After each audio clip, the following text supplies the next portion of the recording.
Hello दोस्तों, welcome to our channel path finder for NEET JRF. और दोस्तों, I hope आप सभी अच्छे होंगे और आपकी प्रिपरेशन है वो भी अच्छे से चल रही होगी।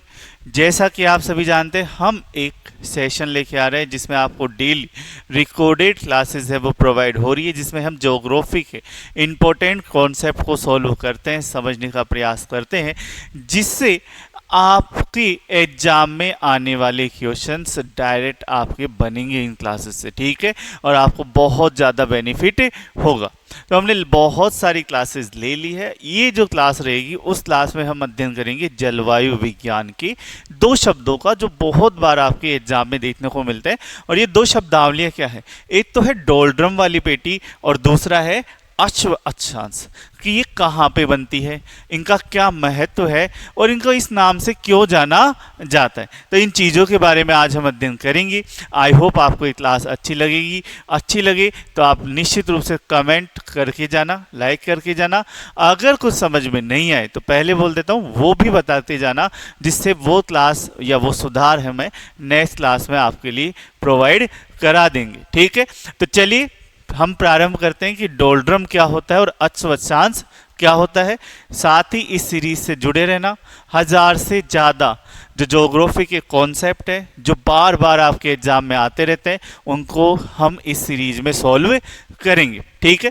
साथ ही साथ आप सभी को बता दूं, जो भी बच्चे पाथ फाइंडर की ऐप से पढ़ना चाहते हैं, मेरे से ज्योग्राफी पढ़ना चाहते हैं, उन सभी के लिए बेहतरीन ऑफर है। जो भी आपकी नीट जेआरएफ की क्लासेस हुई, सारी लाइव क्लासेस है, वो कितने में है? मात्र 5100 रेट तो पहले थी, 2100 रुपये कर दिया गया इसको, है ना।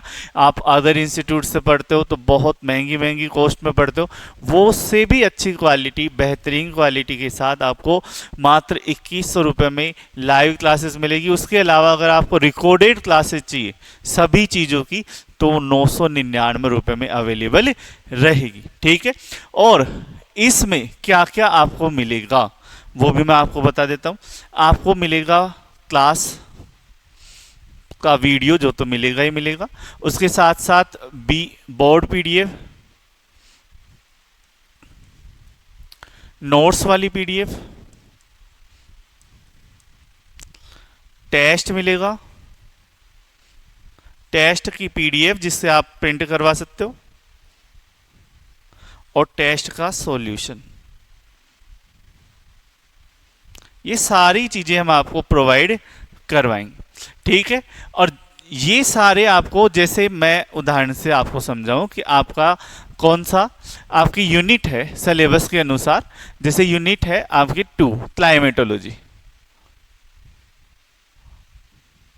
तो आप उस कोर्स में जाओगे, यूनिट 2 क्लाइमेटोलॉजी फोल्डर बना रहेगा, उसको आप क्लिक करोगे, उसके अंदर आपको जैसे आपके मिल गया वायु दाब वाला टॉपिक, है ना, वायु दाब, एयर प्रेशर वाला। तो वायु दाब से रिलेटेड आपको क्लासेस वहाँ पे मिलेगी, उसी के अंदर बोर्ड पीडीएफ मिलेगी, उसी में नोट्स, उसी में टेस्ट पीडीएफ, ये सारी चीज़ें आपको वहीं पर अवेलेबल रहेगी। तो एक ही जगह पर सारी चीज़ें अच्छे से और क्वालिटी के साथ आपको प्रोवाइड करवाई जाएगी। उसके साथ साथ सिर्फ नेट जेआरएफ ही नहीं, भारत में या हिंदी मीडियम के जो बच्चे हैं उन सभी के लिए, जैसे यूपी पीजीटी हुआ, यूपी जीआईसी हुआ, एमपी पीजीटी हुआ, फर्स्ट ग्रेड हुआ, असिस्टेंट प्रोफेसर हुआ, जितनी भी वैकेंसियाँ लगती है उन सब के सिलेबस के अनुसार सारे टेस्ट, क्लासेस, नोट्स आपको पाथ फाइंडर लर्निंग ऐप पर अवेलेबल है। क्लासेस की सबकी, कोई सा भी बैच हो, कोई सी भी एग्जाम हो, सबकी हमने फिक्स रेट कर रखी है, 999 रुपये हमने कर रखा है। चाहे ये वो एमपी पीजीटी हो, यूपी पीजीटी हो, आरपीएससी फर्स्ट ग्रेड हो, सबकी रिकॉर्डेड जो क्लासेस रहेगी उसके 999 रुपये आपकी प्राइस है वो है। और लाइव क्लासेस आप लेते हो तो 2100 रुपये है। उसके अलावा टेस्ट सीरीज और सारी चीज़ें आप ले सकते हो। साथ ही साथ जो बच्चे ऑफलाइन पढ़ना चाहते हैं, ऑफलाइन हमारे सेंटर से पढ़ना चाहते हैं, तो ऑफलाइन क्लास है वो मैं आपको बता दूं 22 सितंबर से आपके स्टार्ट होने वाली, ठीक है। तो यहाँ आकर ऑफलाइन अगर पढ़ना चाहते हैं, लगभग डेली 5 से 6 घंटे की ऑफलाइन क्लासेस हमारी रहती है, ठीक है। तो अगर ऑफलाइन पढ़ना चाहते हैं तो आप आ सकते हैं 22 सितंबर से जून 2026 का जो नीट जेआरएफ हुआ वो, और उसके साथ साथ आपका आरपीएससी फर्स्ट ग्रेड वाली एग्जाम, दोनों ही आप सिक्योर कर सकते हैं। 22 सितंबर से प्रॉपर बैच आपके स्टार्ट रहेंगे। और अगर आपको और कुछ भी इंफॉर्मेशन चाहिए तो आप मेरे नंबर पे आप मेरे से कॉल कर सकते हैं। और जो बच्चे बाद में इस क्लास को देख रहे हैं, तो जो भी क्लासेस चल रही होगी तो उससे रिलेटेड इंफॉर्मेशन चाहने के लिए इन नंबर पे मेरे से कॉल कर सकते हैं, ठीक है। तो ये ध्यान रखिए। चलिए अब आ जाते हैं डोलड्रम वाली पेटी पर और अश्वत्थांश पर। क्या है, किस तरह से ये बनते हैं। तो हम जब पृथ्वी की बात करते हैं, इस तरह से हमारी पृथ्वी रहती है और यहाँ पर बहुत सारी वायुदाब पेटियां पाई जाती हैं। सूर्य चूंकि निरंतर विषुवत रेखा या 0 डिग्री के आसपास सीधा चमकता रहता है, तो इस वजह से यहाँ की जो हवाएं हैं वो गर्म होती है, गर्म होकर ऊपर उठती है। ये हवाएं ऊपर उठी हवाएं फिर वापस पृथ्वी के घूमने के कारण उपोष्ण क्षेत्रों के पास, यानी लगभग 23.5 डिग्री से 35 डिग्री के बीच में वापस नीचे उतरती है, दोनों ही साइड में।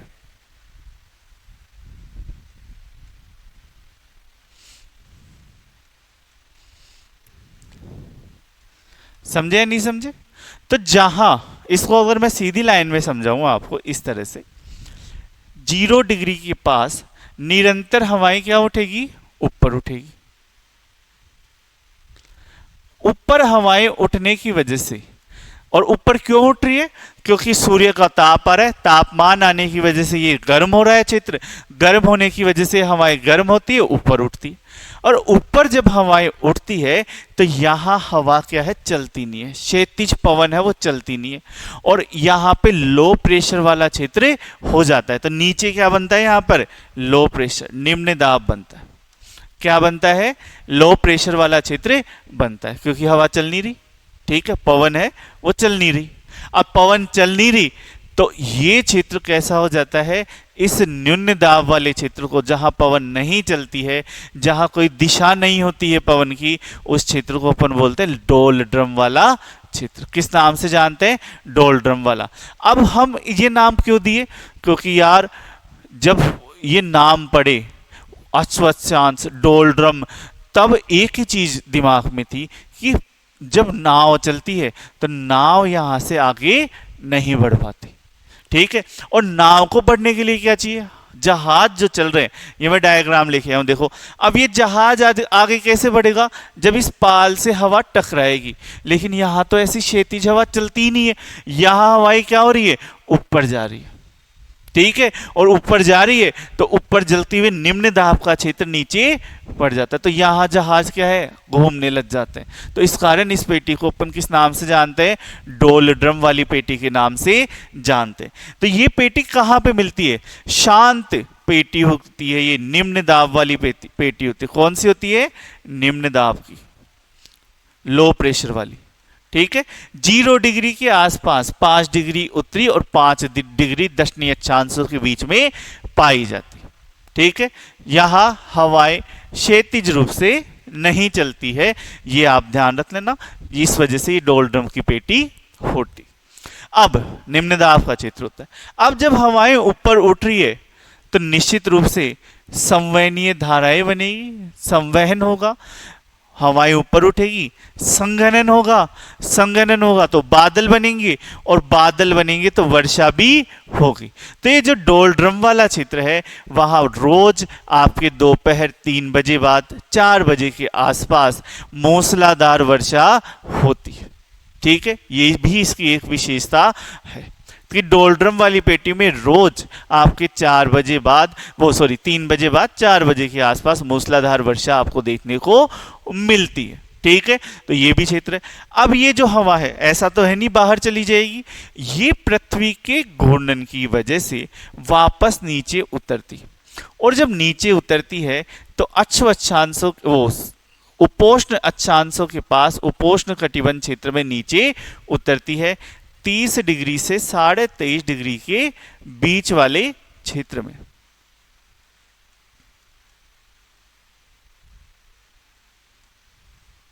अब वही समस्या, ये जो वायुदाब लो प्रेशर बना ये तापमान की वजह से बना। किस वजह से बना? तापमान की वजह से, सूर्य की वजह से। लेकिन जब हवाएं नीचे उतर रही है तो इस क्षेत्र में हाई प्रेशर हो गया, लो प्रेशर होगा? ये बताओ। जब हवा नीचे उतरेगी मेरे सिर पे वजन पड़ेगा ना, कि मेरे सिर पे तो क्या हो रहा है? वजन पड़ रहा है, तो हाई प्रेशर होगा। क्या होगा इस क्षेत्र में? High pressure. और जब हाई प्रेशर होगा, उच्च दाब होगा, तो ये उच्च दाब किस वजह से? गति की वजह से। चलो, क्योंकि पृथ्वी के घूर्णन की वजह से ही तो नीचे आया, गति की वजह से। ठीक है, तो अब ये गति की वजह से हाई प्रेशर हुआ। अब यहां पे क्या हुआ? अब यहां भी क्षैतिज हवा नहीं चल रही।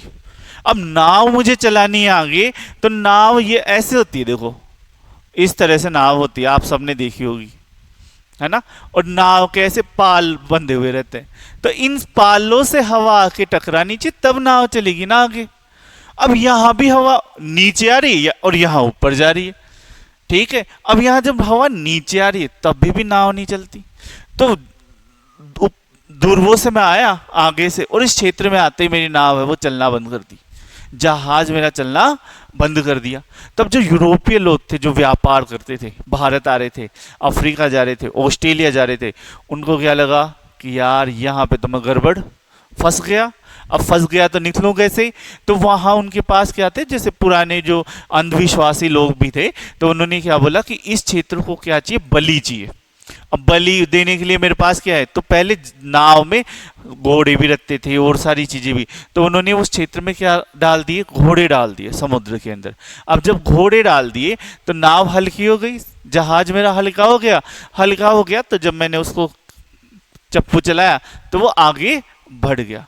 अब ये प्रथा ही बन गई कि इस क्षेत्र से गुजरना है तो यहाँ पे बलि देखी जानी है घोड़ों की। तो इस कारण इसे अपन किस नाम से जानते हैं? अश्व अक्षांशों के रूप में जानते हैं। किस नाम से जानते हैं? अश्व अक्षांशों की। एक क्षेत्र है जो निम्न दाब का है, वहां भी आपकी हवाएं ऊपर की ओर चलती है। ठीक है, क्षैतिज नहीं चलती। एक क्षेत्र आपका उच्च दाब का है। जो निम्न दाब का है, विषुवत रेखा के आसपास वाला है, उसे अपन डोलड्रम के नाम से जानते हैं। जहां वर्षा होती है रोज, लेकिन जहां नीचे हवाएं उतर रही है, जो उपोष्ण क्षेत्र में है, उसे हम अश्व अक्षांश के रूप में जानते हैं। और वहां वर्षा नहीं होती, वहां मरुस्थल पाए जाते हैं। ये यूनिवर्सल नियम है, ये आप गांठ बांध लेना, दिमाग में फिट कर लेना कि जब हवाएं ऊपर उठेगी तभी बादल बनेंगी और तभी वर्षा होगी। जब हवाएं नीचे उतरती है ना बादल बनेगा ना वर्षा होगी। ठीक है, कोई भी कंडीशन आपको दे, पर ये चीज आप फिक्स कर लेना, दिमाग में ध्यान रख लेना। ठीक है, तो आई होप आपको बेसिक जानकारी के बारे में हो गई। अब इसके बारे में अपन पढ़ लेते हैं। देखो, एक चीज और ध्यान रखना कि ये डोलड्रम है वो सूर्य के उत्तरायण की वजह से कभी कभी थोड़ा सा उत्तर चला जाएगा, कभी कभी थोड़ा सा दक्षिणायन के साथ दक्षिण चला जाएगा, क्योंकि तापमान इंपॉर्टेंट है। जिस साइड तापमान ज्यादा रहेगा उधर ही चले जाएगा।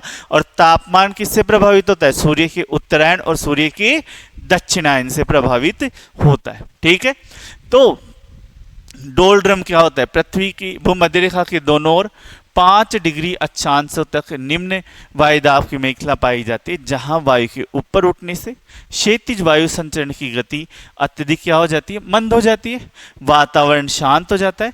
अतः इसे शांत पेटी या डोलड्रम की पेटी के नाम से जाना जाता है। डोलड्रम का विस्तार प्रत्येक स्थान पर अविच्छिन्न मेखला में नहीं होता, ऋतुवत इसमें परिवर्तन देखने को मिलता है। और ऋतुवत परिवर्तन सूर्य की उत्तरायण और दक्षिणायन की वजह से होता है। सूर्य का उत्तरायण होगा तो डोलड्रम थोड़ा सा उत्तर में चला जाएगा, उत्तरी गोलार्ध में। दक्षिणायन होगा तो डोलड्रम किधर आ जाएगा? दक्षिणी गोलार्ध में आ जाएगा। इस तरह से, ठीक है, ये हमें देखने को मिलता है। डोलड्रम पेटी है वो 20 डिग्री अक्षांशों तक हमें देखने को मिलती है, अक्षांश तक चली जाती है। ठीक है, पवनों के साथ साथ। ठीक है, दोपहर बाद यहाँ पे वर्षा होती है, मूसलाधार वर्षा हमें देखने को मिलती है। और बाकी तो ये जरूरी नहीं है। डोलड्रम की अगर देखें तो प्रमुख रूप से 3 क्षेत्र हमें पूरे विश्व में देखने को मिलते हैं। हिंद प्रशांत डोलड्रम, दूसरा क्षेत्र मिलता है भूमध्य रेखीय अफ्रीका के पश्चिमी किनारों पर, और तीसरा है भूमध्य मध्य अमेरिका के पश्चिमी किनारों पर। आपको ये 3 क्षेत्र है वो प्रमुख रूप से देखने को मिलते हैं। उसके साथ साथ जो यहाँ पे रोज वर्षा होती है उसे अपन किस नाम से जानते हैं? 4 बजे की वर्षा या 4 o'clock रेन के नाम से भी जानते हैं। बिजली की चमक गरज के साथ मूसलाधार वर्षा यहाँ देखने को मिलती। ठीक है, अब आ जाते हैं अपन उपोष्ण उच्च दाब पेटी या अक्षांश के रूप में। तो दोनों गोलार्धों में 23.5 डिग्री से 35 डिग्री अक्षांशों के मध्य उच्च वायुदाब पेटी पाई जाती है, जिसे अपन उपोष्ण उच्च दाब के नाम से जानते हैं। एक चीज और बता दूं आपको, ये 0 डिग्री है जिसे अपन किस नाम से जानते हैं? विषुवत रेखा के नाम से। किस नाम से जानते हैं? विषुवत रेखा के नाम से जानते हैं।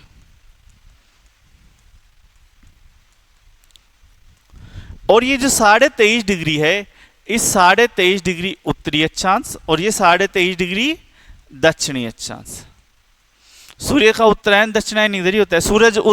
सूर्य अगर उत्तर में जाएगा तो 23.5 डिग्री से ज्यादा उत्तर में नहीं जाता, और जब दक्षिण में जाता है तो 23.5 डिग्री से ज्यादा दक्षिण में नहीं जाता। तो इसे अपन बोलते हैं कर्क रेखा, और इसे अपन बोलते हैं मकर रेखा के रूप में इसे हम जानते हैं। तो कर्क रेखा और मकर रेखा 2 रेखाओं के बीच में हमें ये देखने को मिलता है। यहाँ पर आपका अक्षांश यानी कर्क रेखा से 35 डिग्री उत्तर में और मकर रेखा से 35 डिग्री दक्षिण की ओर आपका ये मिलता है। भूमध्य रेखीय निम्न वायुदाब और उपध्रुवीय क्षेत्र से जो हवाएं ऊपर उठती है वो पृथ्वी के घूर्णन के कारण इन अक्षांशों पर वापस नीचे अवतलित हो जाती है, जिस कारण यहाँ उच्च वायुदाब का निर्माण होता है। और ये उच्च वायुदाब किस वजह से बनता है? पृथ्वी की गति की वजह से बनता है, जो मैंने आपको समझाई दिया, गति की वजह से बनता है। और इन उच्च वायुदाब कटिबंधों को अपन किस नाम से जानते हैं? अश्व अक्षांशों के रूप में जानते हैं। किस नाम से जानते हैं? अश्व अक्षांशों के रूप में हम इसे जानते हैं। इस बात करें तो उत्तरी गोलार्ध में 2 प्रमुख अश्व अक्षांश या 2 अश्व अक्षांश वाला जो क्षेत्र है उसमें 2 प्रमुख क्षेत्र आपके पाए जाते हैं। एक क्षेत्र आपका पाया जाता है अटलांटिक महासागर में और दूसरा क्षेत्र पाया जाता है प्रशांत महासागर में। ठीक है, तो ये वाला एरिया अगर अपन ले, कौन सा वाला है? ये वाला।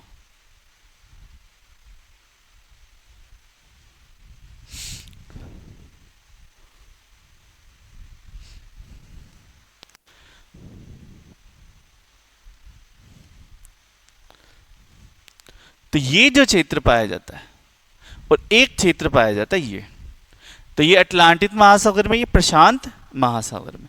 जो अटलांटिक महासागर में ये क्षेत्र पाया जाता है उसको अपन किस नाम से जानते हैं? एक बार कलर में थोड़ा सा आपका ये वाला ले लेता हूं, इसको बोलते हैं अपन एजोर्स हाई, और इसको बोलते हैं अपन हवाईयन हाई।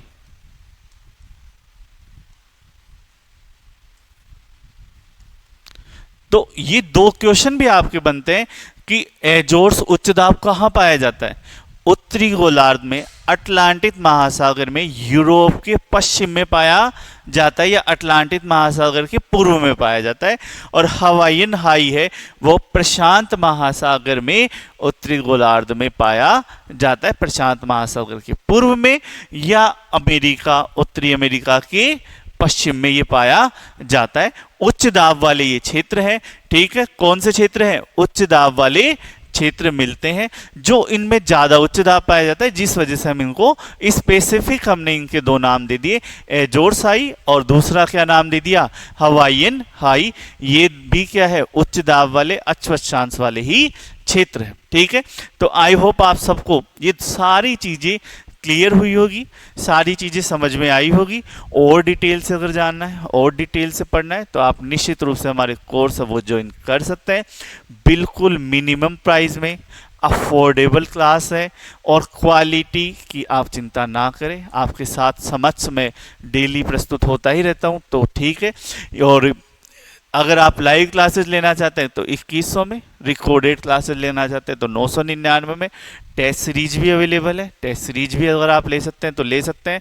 उसके साथ साथ सभी एग्जाम्स के जो नोट्स हैं वो भी अवेलेबल है, और हम जल्दी ही नोट्स के साथ साथ, जैसे नेट जेआरएफ के नोट्स तो है ही, ठीक है, इस तरह से आपको ये नोट्स मिलते हैं, ठीक है।